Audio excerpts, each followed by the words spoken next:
IAS 40 looks at investment properties.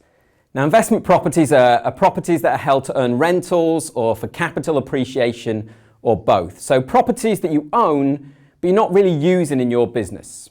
And so there's two choices of accounting policy for these, a little bit similar to property, plant and equipment. So you can use the cost model, so you recognise the asset at cost and just simply depreciate it over its life.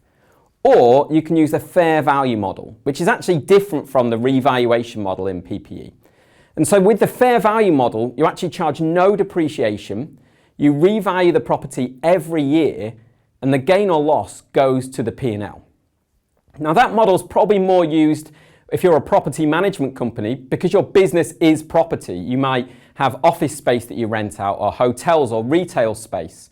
And so therefore your business is really tied to the value of your properties. So it makes sense that as those properties gain in value, as the rental income appreciates, that obviously you could take that through the P&L because it shows the strength of your business.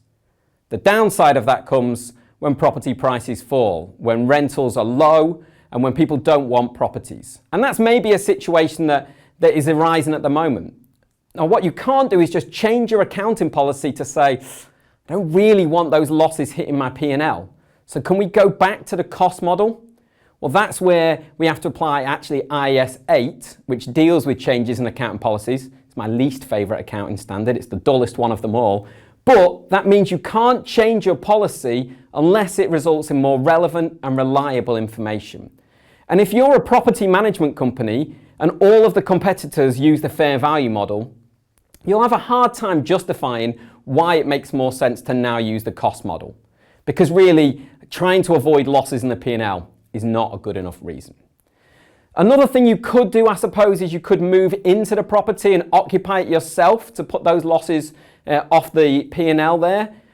But if you're doing that, if you're moving it into PPE, you have to revalue it under IAS 40 first before turning it into property, plant and equipment. So still, you'd have to revalue it at the date you change and move in, and the losses would still hit the P&L. So unfortunately, companies that will be using the fair value model, that volatility is there, which means in good years, it looks great, but in bad years, obviously that can have a detrimental effect on your P&L and can really have significant losses. And in these kind of times where maybe office spaces and rentals are lower than they've previously been, that's something we would expect to see on a lot of financial statements.